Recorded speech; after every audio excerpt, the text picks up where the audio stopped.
If you open a script, a comedy, and in all those pages, however many pages there are, if you laugh out loud 3 times, you have something. 3 times, you go, ooh, that's funny. That's really funny. Batman. Don't kill me, man! Don't kill me! Don't kill me, man! I'm not going to kill you. I want you to do me a favor. I want you to tell all your friends about me. What are you?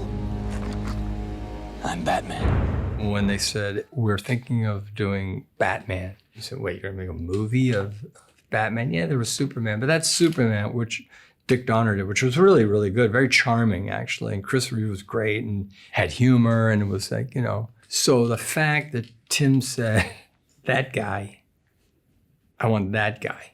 Like white people even cared one way or another that much is still baffling. But still, that was a ballsy move on his part. We also had a nice working relationship, you know, from Beetlejuice. So I think he felt, he and I will get along through this and we can, you know, we work well together.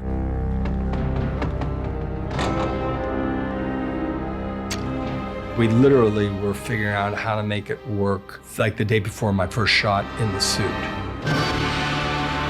What his idea was, and a person would get in it and this would actually work, was you know, that's a big leap. And so a lot of it was adjusting the whole thing physically, you know, and also how was I going to move? You had to feel it. You had to feel the vibe and feel where your position was literally on a set and what the impact was just in this and what the whole thing was and all the loneliness inside that really deep, lonely thing, you know. The guy was already inside, you know, now he's really inside this thing. Like I said, work the suit, baby.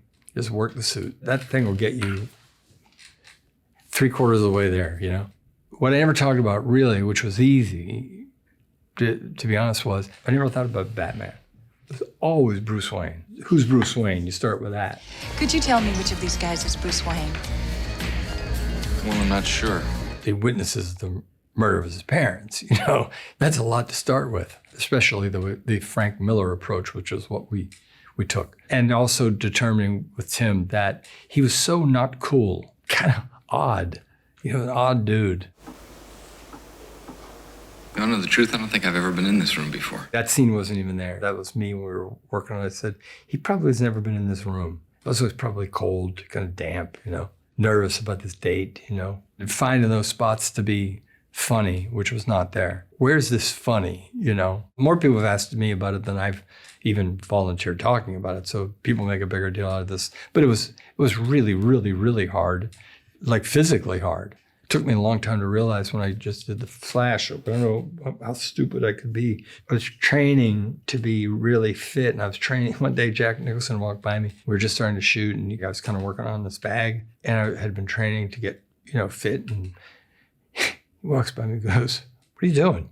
I said, you know, just working out. And he goes, what are you doing that for? I didn't have an answer for him. He just walked off and went over to the trailer. I approached it totally wrong. It's better to be real small and little and thin inside the thing. You can move, you can breathe, there's room inside. I don't know what I was thinking, but I thought, you know, I'm an actor and I'm going to do all this stuff. I mean, it helped in terms of carrying the whole thing around all the time. And I was part of something that was friggin' game changer in terms of how they make those movies. I mean, that changed everything. Beetlejuice.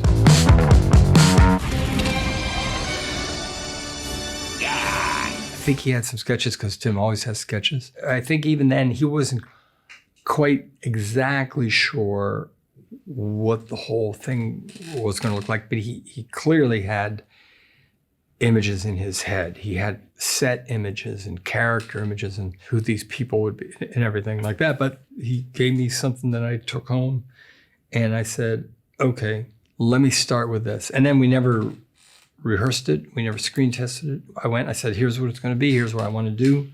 Here's the look. And then Neo and Tim had even better ideas saying, ooh, you know what I want? I want you to add, like the whole mold thing was only because Tim said he comes and goes from different time periods. I mean, he might be like buried under the ground for, you know, he could be out, you know, it could be anything. Kind of, I went buried under the ground. Okay, probably mold, you know, mold would be a good thing. So I said, but mold, you know, and that, the idea that he's kind of like electric all the time. Welcome to Wet the River Museum. in my natural green. A monument to the boy businessman. Come on a little closer. I just started working on ideas and, hit the ground running, and it was either going to work or wasn't going to work. It was one of the great yes and experiences, you can have, that thing in improvisation, you don't say no, you FedEx man, and you don't say, no, I didn't order anything. You say, oh, great, bring it over here. And then you go from there. As soon as I saw that, he started to get really excited. And then we ran through a scene, and that's when he took off. It was like, in that case, a lot of it in that case, oh, if you're going to do that, hold on a minute. He really had to explain to me how certain things, how the head spinning was going to work. He said, watch, I'll show you something. And then he'd show me, and I go, oh, I see. I didn't know what that meant when I read it, or I didn't know how that works. Literally, I don't know how it technically worked. In that case, how about if I do this? And it was like that. It was just most fun, just tremendous fun. Just going off. There was nothing to lose. Well, there was a fair amount of money to lose from the studio, but. What do you think of this? You like it? Once you wear something, man, very often you go from here to there. I mean, as a kid, I would goof around. I'd make my family laugh, walking funny or imitating somebody, or, but you might grab something, put a hat on. You might put your dad's coat on or something, and you go, yeah, of course that's what he wears, When you wear something like that, you probably don't walk like that. You probably, it's huge. It's huge. I don't know why, but it's huge. I mean, it's one of my favorite things, if not my favorite thing, if you had to put a gun to my head and say, you got to pick one, just for the creativity of it all. And now you're returning the role of Beetlejuice again. Yeah. The approach is, can I do it? The rest of the cast is so good. And what's going on in the story is so solid. Yeah, I got there again, but I think for some of it, it was a little bit of, oof, boy, I think I'll get out. I'll escape because it's so good. Mr. Mom. Dad? Yeah. This is cold and the cheese isn't hardly melted down. Okay. Yep. I've got a stake in this kid. And I'm going to stick around to make sure that he's okay. There you go. You're really interested in is the baby, huh? The baby's... I remember distinctly laughing about something that I never normally would laugh at, ever, in any other script. I remember where I was sitting. I was in bed. I was at the headboard. I think my head hit the headboard. I remember distinctly going, I can't believe I'm laughing at that. Because people who love comedy and read comedy and have done comedy, you just don't laugh at a lot of things that other people do because you're kind of looking at it. Is that funny enough, or is there a better line here, or how do I do that, or has that been done? Well, all that stuff. And I went, okay, this could really be something. So I meet with Hughes, who came out from Chicago, and I'm listening to him and I'm talking about it. And I looked at him and I said, you should direct this. I said, you know how to make movies? He said, no, I just want to write it. And then he went off, and he really never was much around. And Harry Columbia and I, my manager and partner, would basically rewrite a lot. And then if you look at that cast, that's a really great cast. The fantastic, the greatest, Terry Garr, who doesn't get mentioned enough for me. Jeffrey Tambor and Martin Mull, When I read it, I said, man, this is really funny. But it has to be done a certain way, because I looked like I was about 10, So I go, okay, marry young, I get that. I come from families, my family kind of married young, but I still look like I'm 10. And I said, you have 3 kids. So we had to kind of justify that and rationalize all that. And then we had to, kind of work with the director and kind of guide certain things, say, now I think we got to, change the direction. That's not really funny because it looked old fashioned or whatever. But he had a great ability visually, and he made it almost look Norman Rockwellian in a way. Forget the paper. There we go. There we go. That's it. Would you forget the paper?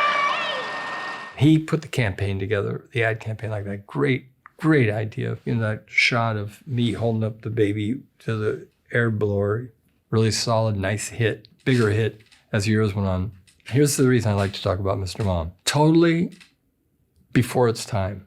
People go, yeah, just, a little funny, nice, lighthearted movie. Yeah, it was, except that at the time, the economy wasn't doing very well. No one was really talking about a woman going into the workplace and a man staying home.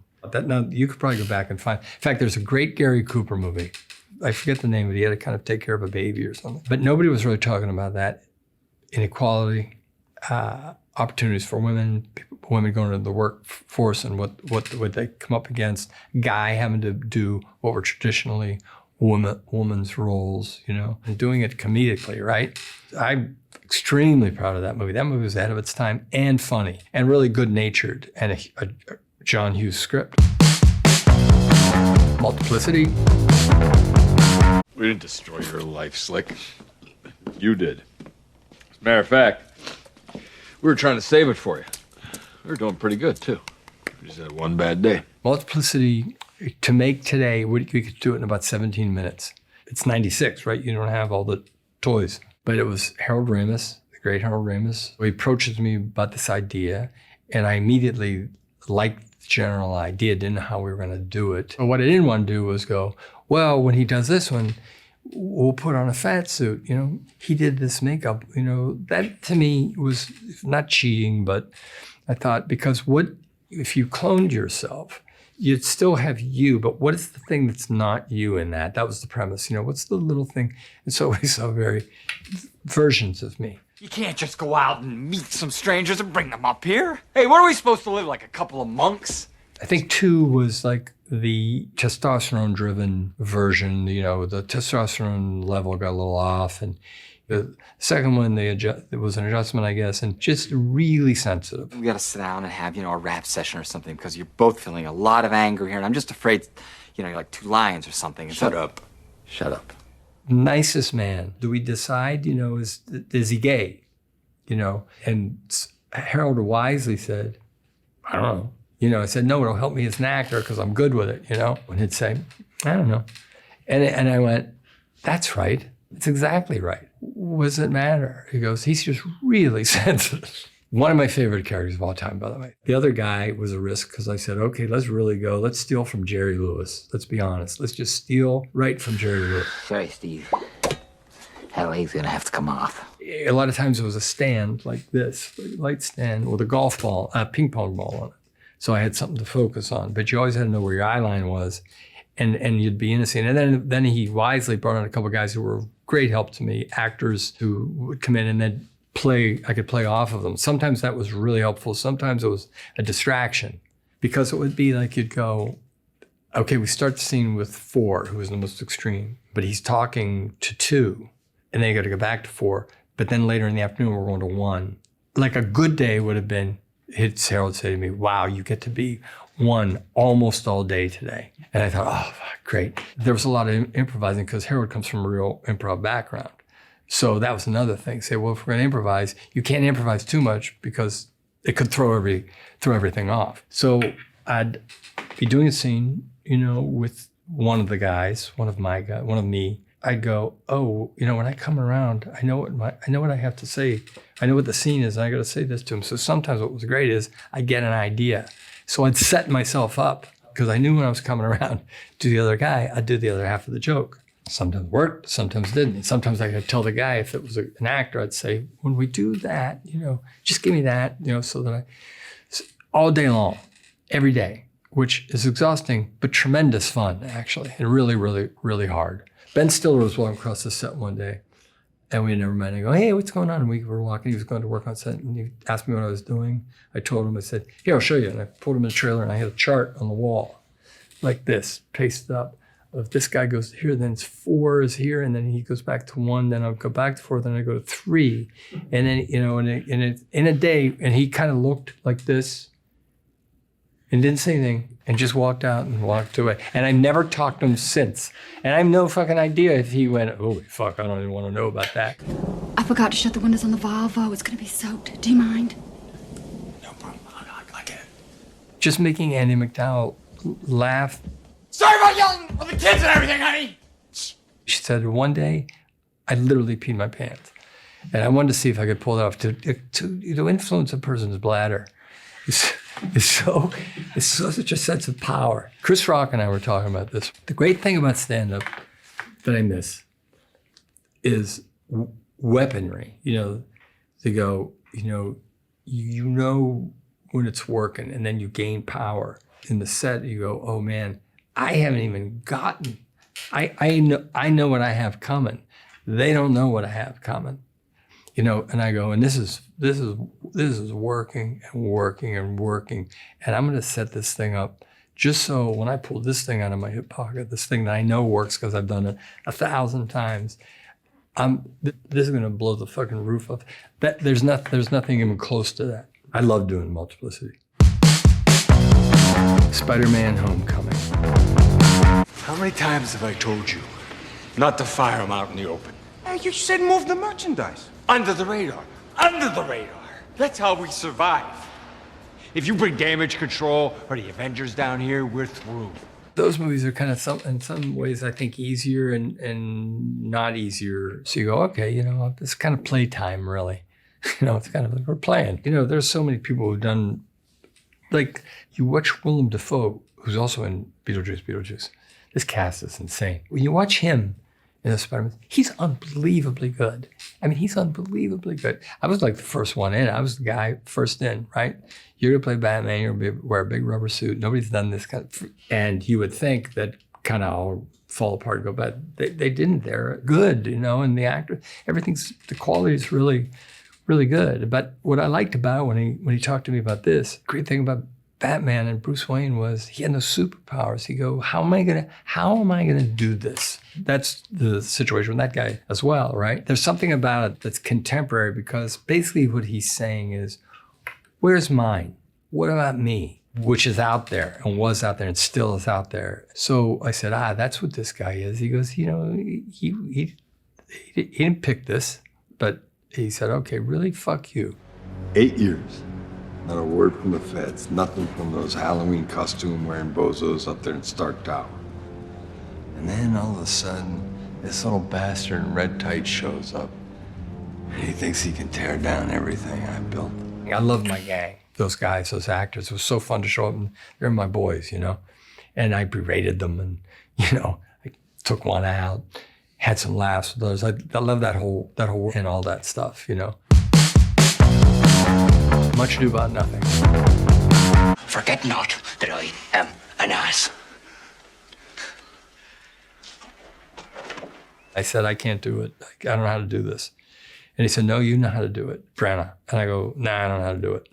I don't want to do it. Thank you. I'm really honored because I so love Henry V when I saw it. It was, I mean, I see Shakespeare a whole different way when he does it. He's just so brilliant. When he said, no, you can do it. And I said, no, because, you know, I'm going to look foolish. First of all, Americans doing it kind of sound dumb. He said, no, forget all that. Denzel's not going to do that. Nobody's going to do any of that. And I said, well, I'll make something up.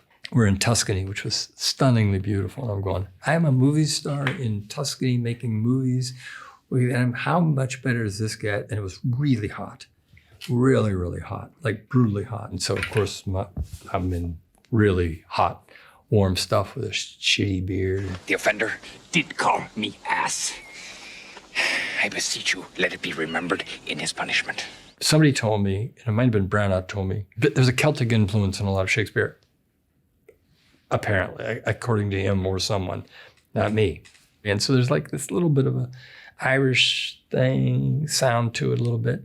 And then I just decided to make this guy up. Because frankly, Dogberry, when people go, the great, you know, you read Shakespeare, I said, of course, the comedic, and I never found them funny for a minute. You know, I'd look at it and go, I ain't laughing. You know, I'd go see a play and I go, yeah, I'm supposed to laugh because it's Shakespeare. It's not funny. It just doesn't make me laugh. So I thought, well, I got to do what I got to do. He loved it. And he had this wonderful Shakespeare scholar, sweet little guy. He used to wear really beautiful, like white linen shirts. And he had this beautiful straw hat. He was kind of a small guy, really, you know, British, was very pale, very sweet little gentleman. I could watch his face fucking, like sweat would drip off his face and his little hands would shake thinking, what the fuck is this guy doing? And Brenda would be like calming him down, going, oh, like rubbing his arms. It's going to be fine. And he loved it. He thought, oh, this is great. Which to me, A, made me laugh, but also I felt badly. I thought, oh man, this poor guy, geez, you know, the poor man is a scholar. And I'm some schmuck from, you know, Pittsburgh who thought it was funny, and it is funny, to pretend like I ride in on a horse. I just thought, I don't know, he rides in on a horse in his head. Otherwise, Dogberry doesn't make me laugh, you know. This poor fucking guy. Birdman. I was just thinking about that subtitle. I have a lot riding on this fucking plane. Oh, is that right? Yeah. People know who I am. Bullshit. They don't know you, your work, man. They know the guy from the bird suit who goes and tells coy, slightly vomitous stories on Letterman. Probably people don't believe it, but there's zero connection except that you go, oh yeah, I'm in an industry and I am that guy and I'm not playing that guy. So obviously that's something. So I have some experience with that, but that, I mean, all you do is watch the movie. That's so far removed from what the movie is, you know? And this was before we were talking about meta then, and now you hear a lot about it. But I never ran away and go, no, I can't. The obvious was the obvious. However, that's not really what that movie is at all. In a lot of ways, that guy is about as far away from me. I may, like a lot of us, be a little nuts. I'm not that nuts. I'm a human being, so I know what it's like to get worried and sweat things and feel, you know, a little insecure from time to time. But I never give in to desperation. And this poor guy, you know, he was living in despair a lot. Desperation owned him. What's wrong with me? Why do I beg people to love me? Eddie, please just give me the gun. I just wanted to be what you wanted. You know, when you're talking about Alejandro, there's no one like Alejandro, and there's not going to be anyone like him. You know, he's just really special and bold, man. The guy's so bold. You should be careful. Sorry, can't talk. Late. Music. Well, weirdly, it was a really pleasant experience because of how difficult it was. I mean, usually I think people talk in terms of, well, it's really difficult, it's really hard, but most of the time hard is really exhilarating or fun, especially if you pull it off. But so much was missed in, you know, the whole one-shot thing. That was extraordinary and is extraordinary. There's actually a couple people have done it, but they don't pay attention to the story. This was, you know, the difficulty in this was a lot of things, right? First of all, you got to care and you got to buy in. And it's so crazy. And there are so many levels to it. And it had to be meticulous in its execution, down to the choreography. Every day was one shot. Every day was one shot the entire day. In Knox Goes Away, the movie I just directed, we'd do pages. I'd knock off scenes in a day. I'd even think of ways to go, you know what? If I'm smart, we can actually do this and run over and grab that other thing that I'm going to need, and then we don't have to shoot it on Thursday. We can go shoot that other thing on Thursday. I'm pretty good at that, actually, but there was none of that. You can't do that. It's like more like a series of rehearsals and doing a play every day and then accomplishing one scene. That's it. And then you shoot all this stuff and run through it because, you know, if I walk through that door and you're coming down the hallway, right, and we have to be word perfect, because it's coordinated such that I have to meet you in the hallway when we get down and have that scene at a certain spot, because we have to hit a certain spot and turn the corner and get down steps. And if somebody screws it up, you have to do it all over again. Anybody, you know, crew, actors, him, anybody, or something goes wrong. You know, you can't control everything. You know, a bird flies through or something. You know, at the end of the day, sometimes people just would applaud, you know, like people would feel like, yes, we did it. We did it again. Especially him. He'd be so excited because you'd think you'd have it. And everybody goes, I think that's it. And sometimes probably, I can't really remember. There were probably days where we probably did get it kind of early. Then you go, no, let's go back. And he's perfectionistic and like that. It's a really great experience. Spotlight. I need you to tell me something, Jim. Could it be 90 priests? What? Could it be as high as 90? Jesus, Robby. I need to know, Jim. I wouldn't be asking if it wasn't important. You gonna stop this, Robby? It was a case where you got to talk to that guy. You got to hang out with that guy because it's real. It's a story that happened. These are real people. It's based on the Washington Post journalists. And so hanging around with Robby was vital, obviously. But after a while, even that, I kind of go, that's enough. And also there's something weird to me a little bit about it. In the case of having to hang out with Robby, this was not what I'm about to say, but sometimes I feel kind of like vampire or something, you know. When somebody's been through something difficult, or you want to know how they feel, you kind of sucking at the thing. So I tend to get enough and then move on and leave them alone, you know, not bother people. Often there's no way around it, really. You have to do something, right? So with Robby, you hang out with Robby.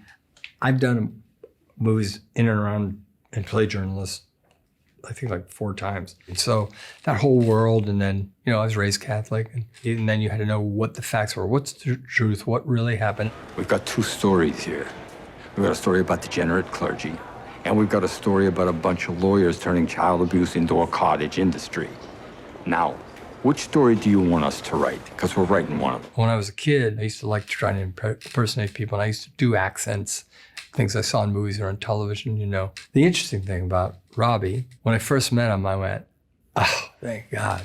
He doesn't even have an accent. I'm kind of lazy a lot of times, and I go, okay, I don't have to do that. Good. Make my life a lot easier. I don't have to be subject to anything. People want to wait for you. No, man. You know, New Yorkers aren't like people from Boston. Man, fucking Boston people just go, wait. They go, wrong. And then I heard him speak with somebody who was thick as could be. And he said, oh, yeah, that happens to me. You know, I've been around the world a lot. But he made it, and it's not like he doesn't put it on.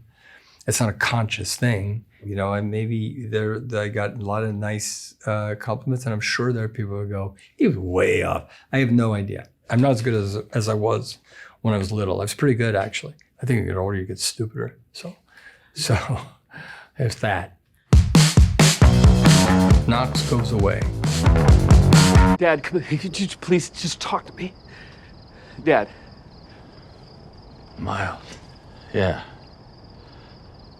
Sure, Miles. Come here. Come on in.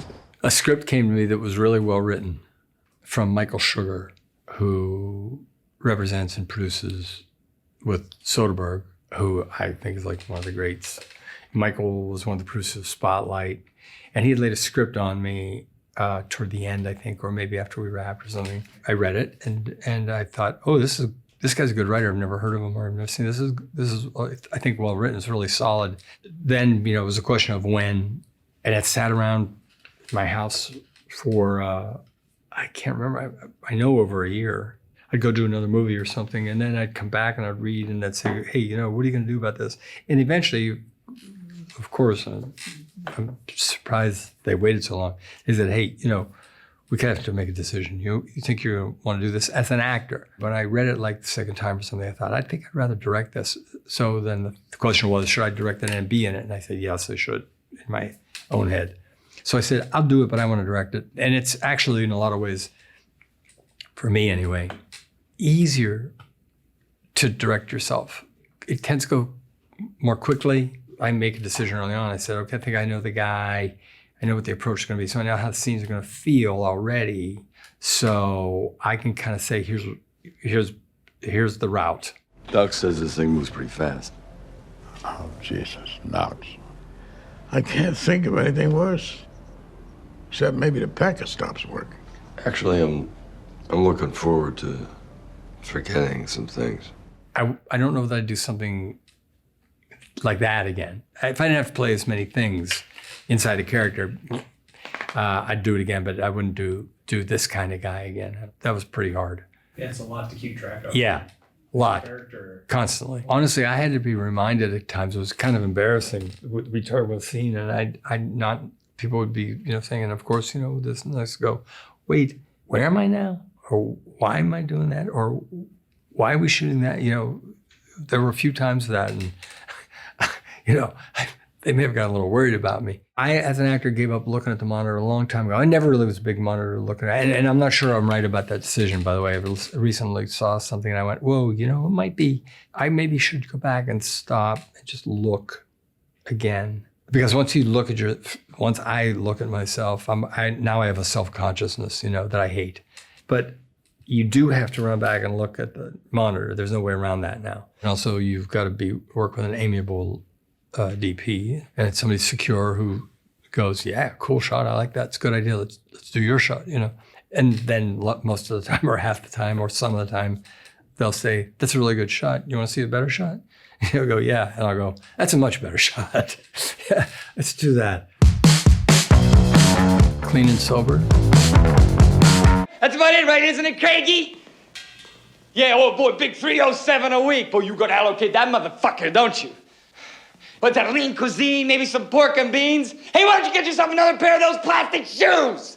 Fine, you want me out of here? I'm fucking out of here. The predictable way is when actors say, watch me act, you always go to anger. You know, it's like the easiest to say, wow, I'm really acting because look how angry I am. Doesn't really, maybe I did do that. But really what that came from was, it was simple. You know, I knew with this guy's where he was and where he wasn't, what he wanted. I talked to everybody, talked to addicts, and you read about it. Sadly, it was a lot easier to find, what is it said? It's a lot easier to find, you know, someone who's been through a program or is an addict or has experienced it one way or another now. I probably wouldn't have to leave the room. Well, I wouldn't have to leave the room. Me, I've got, you know, family. Then, you know, you kind of had to go out there and people were a little less, they wouldn't talk about it as much. So you do that. And then you say, okay, now I'm blessed with not that condition, situation. So the turning point was everybody probably has some addiction somehow, somewhere, or there's a tiny bit of your personality that could be obsessive, let's say, about something. And so you say, okay, what's that thing for me? You know, what's that little, maybe a tiny little thing, what's that thing for me, you know? And a guy gave me, I was talking to a guy, a good friend of mine, old friend of mine, and he said one thing that stuck in my head, and that was, if you're a rat or a mouse, where's the cheese?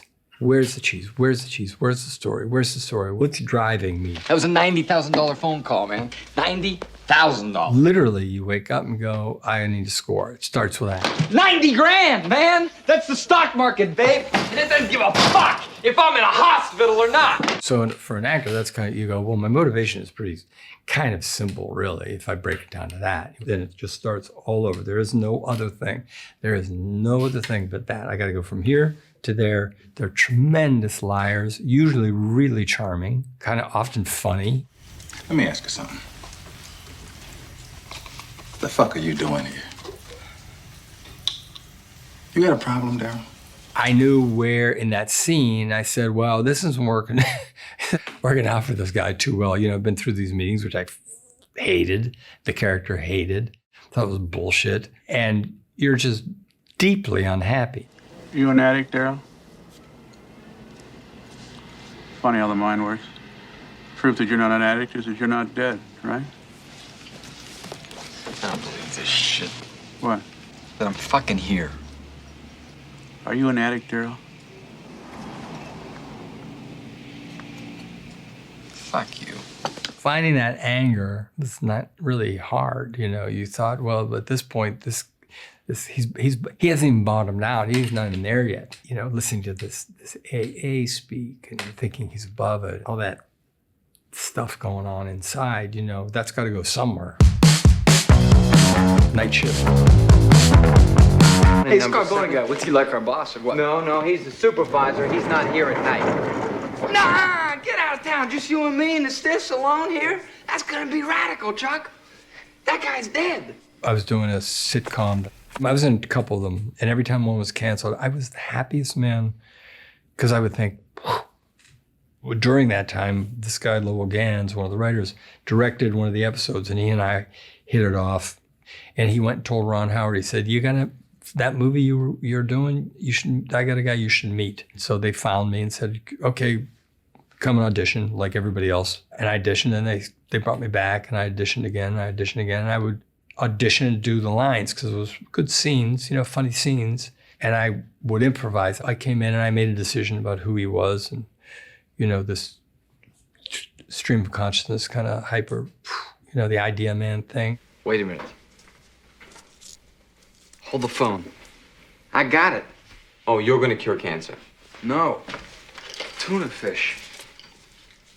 What if you mix mayonnaise right in the can with the tuna fish? Hold it. Wait a minute, Chuck. Take live tuna fish and feed them mayonnaise. Oh, this is good.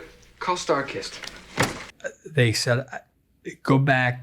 That one thing, don't do that. You know, don't wear that. I remember there was something about what I was wearing, and they were right. That's not what we're, and I said, I got it. So I would go home and work on it, just like everything else, and work on it. And then the Ladd company, I think Laddie was one of the guys who signed off, and Ron Howard, he had directed movies, coming off, giant TV hit, Grazer's first big thing, I think. He may have had a movie before Brian Grazer. I learned later, I'm pretty sure I was almost fired a couple times from different things. I was fired from another movie. But this one apparently they were going, whoa, no, this is not going to work. And those, if I'm not mistaken, those two guys said, no, you have to let this go. They were comedy fans, and Ronnie was trying to really make a big move out of like a very kind of conservative-y, kind of like nice sitcom thing. And to their credit, they gave me a shot, and then they let me go, and it was really fun. Depends on the role, depends on, and then how close the actual thing is to you. Some roles aren't really that far off from you. When I've had a really quite varied career, in terms of characters.